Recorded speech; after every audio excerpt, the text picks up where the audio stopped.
Yun oh.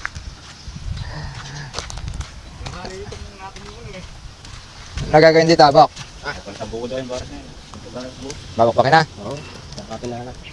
Ay ka, labas ang pitaka rito ah.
O yan, balancing test tayo mga idol. Ayun, oh. Nilagay ko yung singkaw doon kasi dapat daw pag tinod na ganyan, hindi siya yung bumababa.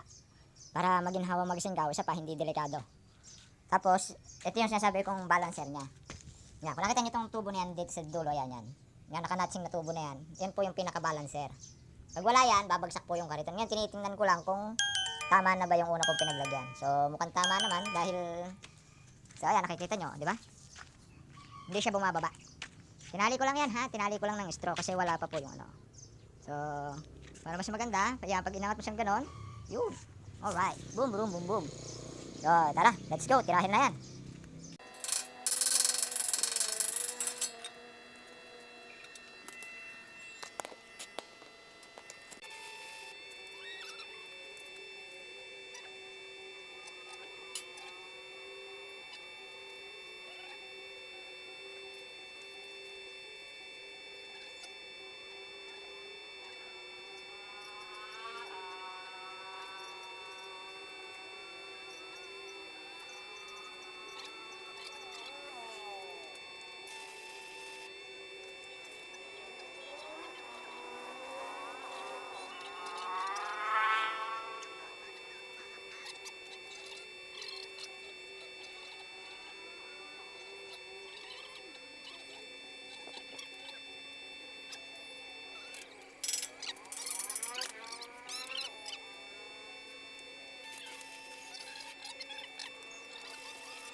Ito na yung ginawa natin. Ayan. Pang 4 na araw at kalahati. Binasal yung pang ilalim. Tapos yung iba mga pinagkukuha na natin doon sa dating ng kariton. Ayan, kung nakita nyo yan, di ba? So isa-isa natin kinuha yan. Hindi natin pwedeng isalpak siya na buo yan. Kaya medyo nagtagal. So ayan na siya, oh. Ayan. Ayan, para nakasolid sa lahat, oh. Ganyan naman, mga schedule 40 po yan na tubo na uno media. So dito natin siya pinatigas at itinas, hindi na binago yung taas nito. Baga ito lang, tinas natin itong barandilya niya kasi masyadong mababa. Tapos pinatatag natin lahat. Ayan, oh. Ito yung hinang natin dyan, oh. Diba? Oh. Yan po, ganyan po ba tayo maghinang pagka sa may ehe na naka-layer tapos naka-capping. Ayan, oh. Para wala siyang kawala. So hanggang dito na lang at ako'y magpapaalam, oh. Ano ba masasabi, Doc? So yung bagong kariton, ha? Okay. Okay daw yung kanyang kariton. So kay Doc yan, mga idol. Ayan, oh.